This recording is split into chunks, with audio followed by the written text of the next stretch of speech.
estava ali passeando pela praia quando ele viu um tênis e um cheiro estranho. Quando ele olhou dentro desse tênis, tinha um pé em decomposição. Oi pessoal, eu espero que todos vocês estejam muito bem. Eu sou a Miss Ayoshi, daqui é o canal Crimes pelo Mundo, sejam muito bem-vindos. Aqui tem vídeo novo toda quinta às 9 da noite, onde nós conversamos sobre casos criminais reais que aconteceram pelo mundo inteiro. Mostrando assim pra vocês, né, que monstruosidade não tem nacionalidade, qualquer um, em qualquer lugar, pode ser um monstro. O nosso caso de hoje se passa na Austrália, e hoje eu vou contar pra vocês a história da Melissa. Melissa Louise Caddick nasceu em 21 de abril de 1971 em Lugano, um subúrbio ao sul de Sydney. Depois de terminar o colegial, a Melissa se matriculou em um curso de secretariado e administração de empresas.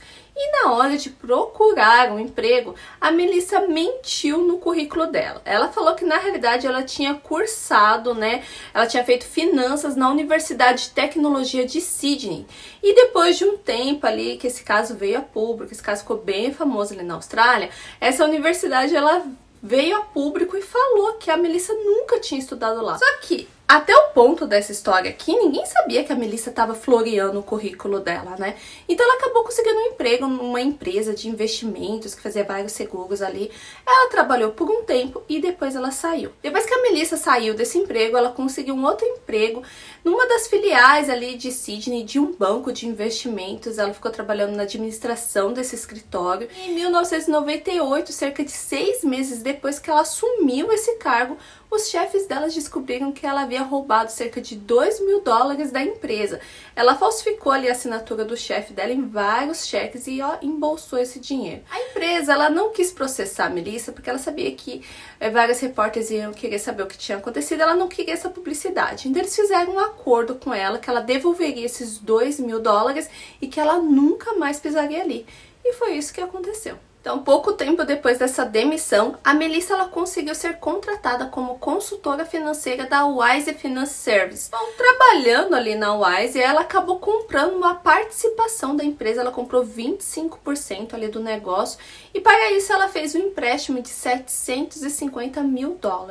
Em 2003, ela estava sendo assim tão bem vista no campo de atuação dela ali que ela acabou aparecendo na capa de uma revista especializada, a IFA. Mas, gente, essa vida da Melissa, assim, não durou muito tempo. Ela se desentendeu com os presidentes da Wise quando a empresa se recusou a permitir que ela recomendasse propriedades e ações aos seus clientes devido a umas regras de conformidades. Então, a Melissa acabou pedindo demissão da Wise. Durante todo o tempo que a Melissa trabalhou na Wise, ela tinha uma vida de luxo. Só que anos se passaram desde que ela pediu demissão e ela continuava com essa vida de luxo, esbanjando dinheiro mesmo, gastando muito. Então, assim, os amigos e familiares começaram a questionar ela de onde que vinha tanto dinheiro se ela não trabalhava mais para a Wise. Então, ela acabou inventando várias histórias diferentes, sobre diversos pagamentos que a Wise estava fazendo para ela por causa de um pacote de indenização. Ela dizia que ela havia recebido cerca de 86 milhões porque ela havia sido assediada por um dos presidentes ali da Wise. Que é mentira, né, gente? Mas, na verdade, o que ela havia recebido da Wise mesmo, que a Wise pagou para ela poder sair, foi os $750 mil que ela tinha investido ali para ter 25% da empresa. Como eles não queriam mais contato nenhum com a Melissa, eles pagaram isso e ficou elas por elas. Mas até hoje, ninguém tem ideia de onde que a Melissa estava tirando esse dinheiro para sustentar essa vida de luxo que ela estava levando nessa época. Nesse período, a Melissa se casou, o marido dela, o Tony Caddick, era um imigrante inglês que foi para a Austrália para trabalhar na área de construção. Eles se casaram em uma cerimônia em Garson Church, que fica em Sydney, em 20 de abril de 2000. E 6 anos depois, nasceu o primeiro e único filho do casal. O Tony havia estudado política lá na Inglaterra e ela queria que ele fizesse faculdade, uma universidade ali na Austrália e que fosse advogado. Então o Tony estudou bastante e conseguiu, se formou em advogado. Ele começou a trabalhar em um escritório ali de advocacia. Em 2000, a família inteira se mudou para Essex, que é uma cidade ali da Inglaterra. Eles foram morar mais perto da família do Tony, enquanto o Tony se deslocava diariamente para trabalhar, porque ele trabalhava em Londres. Nesse período, a Melissa ela não estava trabalhando. E com o passar do tempo, ela começou a ficar, gente, muito entediada com aquele ambiente familiar, de ser dona de casa. Ela começou a falar para todo mundo ali, para amigos e familiares, que ela precisava aprimorar as habilidades financeiras dela. Ela queria continuar a investir o dinheiro de clientes e ali parada ela não ganhava dinheiro. Então ela convenceu o marido dela a deixar ela ir viajar para a Suíça para uma conferência de negócios. A Melissa foi, voltou e depois de um tempo o Tony acabou descobrindo que na realidade a Melissa ela havia viajado era para Paris e ela foi encontrar o Antônio Colletti, que era o cabeleireiro dela desde Sydney e que na realidade além de cabeleireiro ele era amante da Melissa. O Tony, a gente também descobriu que além da Melissa estar traindo, foi ela que pagou todas as despesas do amante, do Colletti, durante a viagem. O Tony, gente, ficou a possesso com isso, ele foi confrontar ela, os dois brigaram ali, o Tony saiu de casa e nesse momento que ele saiu de casa para esfriar a cabeça, a Melissa limpou a casa deles inteira em Essex, foi nas contas bancárias, que os dois tinham conta bancária conjunta, limpou todo o dinheiro dos dois, ó, e foi embora para a Austrália levando o filho dela junto. Assim que chegou na Austrália, que foi em meados de janeiro de 2012, a Melissa ela contou para a família dela inteira que o Tony era um controlador, que ele era abusivo, que ele tinha traído ela, ou seja, ela continuou, né, gente, fazendo o que ela fazia. Ela mentia para todo mundo sobre tudo. Então o Tony e a Melissa acabaram se divorciando, né, em 2013, e a Melissa se casou pouco tempo depois ali com o Colletti, né, o cabeleireiro e amante dela. Outra coisa que a Melissa fez assim que retornou para a Austrália foi abrir uma empresa de investimentos chamada Maliver. Durante um período de 8 anos, de outubro de 2012 até 2019, acredita-se que a Melissa desviou cerca de 30 milhões em fundo dos clientes dela.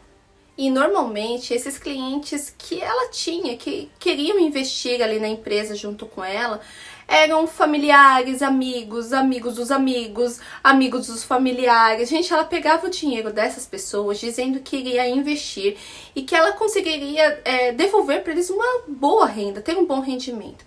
Ela depositava esse dinheiro em pelo menos 37 contas bancárias diferentes. E a cada ano a Melissa roubava mais e mais. E a cada ano ela conseguia aumentar ainda mais os lucros dela, porque os clientes, né, não tinham lucro nenhum. E isso, gente, foi muito visível assim no ano de 2019. A Melissa ela começou a comprar obras de artes caríssimas, joias caríssimas. Ela comprava tudo do mais caro. À medida que os clientes investiam o dinheiro, a Melissa fabricava extratos bancários, ela criava números de contas falsas para mostrar a esses clientes o retorno que ela havia alcançado. Ela fazia eles acreditar falsamente, né, que ela havia investido em ações, o que era tudo mentira, né? Ela se mostrava uma mulher super rica, poderosa e aquele negócio dela, né, de serviços financeiros era apenas uma fachada bem elaborada para esse esquema de milhões. Mas, gente, a vida da Melissa estava começando a desmoronar. O órgão de fiscalização financeira da Austrália recebeu uma denúncia de que a Melissa estava usando a licença de consultora financeira de uma amiga dela. Gente, simplesmente ela roubou, colocou a foto dela lá, o nome dela, foi assim na caruda mesmo, que ela roubou e que ela falsificou essa licença. Os investigadores descobriram que ela havia roubado cerca de 30 milhões de dólares australianos. De mais de 60 clientes, incluindo muitos, né, como eu já citei aqui, familiares, amigos, e tudo isso para ajudar, né, a financiar esse estilo de vida dela tão luxuoso. Gente, a Melissa ela viajava de jatinho para o exterior, ela tinha carros de luxo, várias roupas de grife, joias super caras. De acordo com os investigadores financeiros, o método que a Melissa usava não era particularmente complicado. De acordo com esses detetives, ela fazia assim: à medida que novos clientes davam dinheiro para ela usava parte para pagar alguns clientes que estavam reclamando muito, querendo dinheiro de volta, parte ela gastava e uma parte ela investia para ela mesma. A Melissa, gente, tinha muita confiança nela mesma, tipo estilo narcisista, sabe? E os primeiros que entraram, que normalmente eram os membros da família, acreditavam que ela, por ter aquele estilo de vida, tinha muito sucesso nos investimentos. Então investiam com ela, levavam outras pessoas, que iam levando outras pessoas, era aquela bolinha de neve, sabe?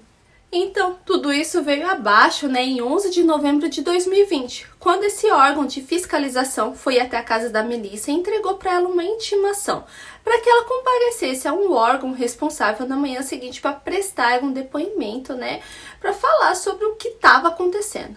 Mas, gente, a Melissa não apareceu no horário combinado com eles no dia seguinte, né?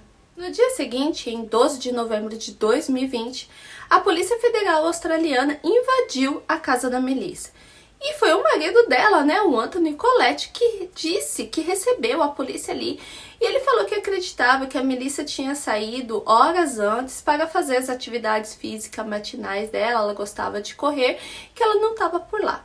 Bom, a polícia investigou ali o que tinha para investigar e depois foram embora. Gente, o carro da Melissa e todos os pertences pessoais dela, incluindo o celular, estava dentro da casa. Então a polícia foi lá, cumpriu o mandato e foi embora. E a Melissa não voltou e nem foi ao tribunal. Gente, o Collette, ele só reportou o desaparecimento da Melissa mais de 30 horas depois da polícia sair da casa dele. Porque, assim, são polícias diferentes, sabe? Uma é a polícia financeira e outra é a polícia que lida, né, com desaparecimentos, homicídios e tal. Então, uma polícia não estava conversando com a outra. O Collette, ele até ligou lá no tribunal, perguntou se a Melissa tinha ido ou não na audiência. Quando falaram para ele que a Melissa não tinha aparecido, ele se mostrou um pouco preocupado, mas o que para mim não faz muito sentido, porque o carro e todos os documentos dela estavam dentro de casa. Então, assim, ele ligar no tribunal, meio estranho. Então, como a Melissa foi dada como desaparecida por ele, a polícia trabalhou inicialmente com duas teorias. A primeira é que a Melissa, né, estava viva e tinha se escondido em algum lugar para fugir, né, para escapar da justiça. E a outra teoria é que ela havia tirado a própria vida. O Collette, nessa época, ele trabalhava como cabeleireiro e DJ. Ele se comportou de uma forma, no mínimo, estranha com o desaparecimento da esposa dele. E isso levou a polícia a suspeitar que ele tinha algum tipo de envolvimento. O Collette negou, né, qualquer conhecimento sobre os crimes financeiros dela, qualquer envolvimento com o desaparecimento dela. E a polícia, gente, não conseguiu descobrir nada sobre ele, não conseguiu prova nenhuma que ele tinha algum envolvimento com alguma coisa. Mas os investigadores contaram ali ao tribunal que o Collette, ele não parecia muito preocupado com a esposa dele estar desaparecida. Ele não procurava saber onde ela estava, não montou nenhum tipo de grupo de busca, nada. Ele estava, tipo assim, sossegado, sabe? O sargento-chefe Michael Connor, que também é responsável pela essa investigação, ele contou que o Collette visitou uma área no topo de um penhasco perto da casa deles e tirou uma foto de uma pegada. Uma ação que é, no mínimo, gente, estranha, né? Ele também contou que o Collette, ele havia enviado mensagens de texto do telefone da Melissa, se fingindo, né, se passando por ela. Essas mensagens foram enviadas para os policiais e nessas mensagens de texto, o Collette, né, fingindo ser a Melissa, dizia que ele estava muito ocupada e que ela não poderia prestar depoimento naquele dia. Então os policiais interrogaram o Collette do porquê que ele tinha se passado pela esposa, porquê que ele tinha mandado aquela mensagem. Ele deu duas versões diferentes para ter feito isso. O Collette foi capaz, gente, de dar uma descrição exata da roupa que a Melissa estava vestindo antes de sair de casa, né, e desaparecer naquela manhã. Mas depois, ao mesmo tempo, ele falou que ele não tinha visto ela naquela manhã. Ele se contradizia, sabe, o tempo todo. Além disso, ele contou uma versão dos eventos do que aconteceu quando ele lançou um álbum conceitual de música, contendo faixas com o título de Melissa está desaparecida e Melissa acima da lei. Muito estranho, né? E esse caso, gente, teve uma reviravolta macabra em fevereiro de 2021, com a descoberta de um pé em decomposição em uma praia remota, cerca de 500 quilômetros ao sul de Sydney. Especialistas acreditam que o pé era da Melissa, então para confirmar eles fizeram um exame de DNA e o exame de DNA comprovou, era o pé da Melissa. Mas uma autópsia, ela não conseguiu determinar se o pé foi separado do corpo ali em vida ou se ele saiu por conta da decomposição do corpo, sabe? O pé se soltou porque o corpo estava em decomposição. Eles não sabiam falar o que tinha acontecido. No inquérito, teve uma série de teorias para explicar por que o pé da Melissa foi encontrado dentro de um tênis na praia, incluindo que um tubarão comeu e depois regurgitou ali essa parte do corpo, né, o pé com o tênis. Um cirurgião ortopédico afirmou que era improvável que a Melissa pudesse ter amputado, né, o próprio pé, uma vez que isso exigiria, sabe, uma força significativa da pessoa, né, para cortar o osso, causaria uma grande perda de sangue, uma dor enorme, e ela iria precisar, né, a gente ter um tratamento ali pós-cirúrgico especializado para poder sobreviver. Então, ele falou que era muito improvável que ela tenha feito isso a ela mesma. Os cientistas apresentaram uma simples explicação para esse inquérito. Oceanógrafos disseram que as correntes marítimas, né, poderiam facilmente levar o pé até onde foi encontrado ali naquela praia, enquanto um patologista descreveu como os pés humanos podem se desprender do corpo durante a decomposição. Gente, aconteceu muitas e muitas críticas sobre a forma como a polícia lidou com esse caso. Os policiais designados para a investigação, eles se apegaram demais à teoria de que ela havia desaparecido voluntariamente e eles não investigaram esse caso como se fosse um crime. Para vocês terem uma ideia, só foi feita uma análise, assim, tipo uma análise de cena de crime, na casa ali somente 19 dias após o desaparecimento da Melissa. Outro detetive, ele expressou surpresa, né, pelo fato de que a polícia de Nova Gales do Sul só ter procurado o depoimento do órgão de fiscalização financeira sobre a Melissa, né, porque eles apresentaram aquele caso que ela tinha roubado vários clientes, só foi conversar meses após o desaparecimento. Ou seja, o Departamento de Investigação Fiscal Financeiro e o Departamento de Desaparecimento e Homicídio, eles não conversaram durante meses enquanto a Melissa estava desaparecida, gente. Isso, assim, é no mínimo um absurdo, né? O inquérito também recebeu a informação de que a Melissa tinha uma apólice de seguro de vida que incluía a cobertura completa se caso ela tirasse a própria vida. Para os juízes e promotores responsáveis por esse caso, eles chegaram à conclusão que quando a Melissa ficou sabendo sobre as investigações, né, do dinheiro que ela havia roubado, ela percebeu que todos os golpes dela viriam a público e ela decidiu tirar a própria vida. O dinheiro que ela roubou dos clientes, bom, isso já é algo que a maioria deles jamais verão. O dinheiro, gente, simplesmente desapareceu ou ela gastou quase tudo, né? Eu vou contar pra vocês o depoimento de 2 desses clientes da Melissa. Abre aspas. Eu vendi meu negócio porque tinha a impressão de que meu dinheiro estaria seguro. Eu me aposentei em 2017, mas agora eu perdi tudo. Fecha aspas. Outro depoimento. Abre aspas. Para piorar a situação, ela também roubou o dinheiro da minha mãe, esposa, sogra, filho, irmão e irmã, acabando com a economia de 3 gerações da minha família, fecha aspas. Os órgãos públicos, né, eles pegaram a maioria dos bens da Melissa e incluíam um apartamento que os pais dela estavam morando. Os pais dela reclamaram com a justiça, eles falaram que eles pagaram para ela cerca de 1,3 milhões de dólares para poder ficar nesse apartamento e receber uma pensão vitalícia, e agora eles não tinham mais nada, nem aonde morar. Em abril de 2022, os pais da Melissa disseram em uma declaração pública que eles apresentaram ali ao tribunal que a Melissa era desonesta e fraudulenta, que ela pegou todo o dinheiro deles. Em abril de 2022, o Colette entrou com uma ação no Tribunal Federal, né, para ter uma parte dos ativos da Melissa, que incluía o vestido de noiva dela, que era da marca Gucci, que valia 7 milhões, 2 milhões em joias, 2 propriedades que ele alegou, né, que foram avaliadas em 20 milhões e produtos de venda, né, de carros, joias, coisas de luxo que ela tinha. Em maio de 2022, o Tribunal Federal ordenou que o Colette desocupasse, né, a casa que ele estava, porque essa casa seria vendida para que o tribunal, né, desse um pouco do dinheiro para quem a Melissa roubou.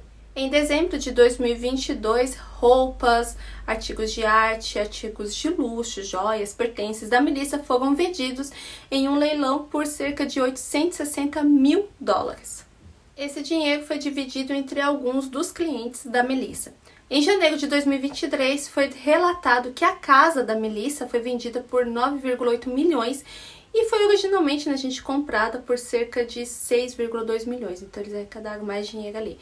Em dezembro de 2022, a Melissa foi declarada oficialmente sem vida e em fevereiro de 2023 a polícia concluiu que ela provavelmente tirou a própria vida após pular do penhasco. Em maio de 2023, o vice-legista disse que as questões sobre quando, como e aonde a Melissa perdeu a vida vai continuar sendo um mistério. Sobre o filho da Melissa, que hoje deve ter por volta de 17 anos, eu não consegui encontrar nada sobre ele. Eu não sei se ele ficou sob custódia dos avós, sob custódia do Estado. Se aquele seguro de vida que a Melissa fez foi em nome do filho ou em nome do Colette, eu não consegui encontrar. Se vocês souberem, por favor, coloca no comentário, porque eu tô super curiosa. E, gente, eu vou dar minha opinião. Eu acho que a Melissa não tirou a própria vida. Eu acho que foi o ex-marido dela, o Colette. Eu achei muito estranhas as atitudes dele após o desaparecimento dela. E eu achei muito mais estranho ainda ele ter subido nesse penhasco e tirado essa foto, assim, da marca, né, de um tênis. Então, eu acho que ele fez alguma coisa com ela. E eu quero saber muito a opinião de vocês. Foram vocês que me pediram para trazer esse caso. Eu adorei. Muito obrigada pelas indicações do caso. E eu quero saber o que vocês acharam. O que vocês acham? Vocês também acham que foi o Colette? Vocês têm alguma outra teoria? Ou vocês acham que foi a Melissa que tirou a própria vida? Conta aí pra mim nos comentários. A gente se vê então na próxima quinta, às 9 da noite. E vocês aí, cuidado com quem vocês dão o dinheiro de vocês para ser investido, hein?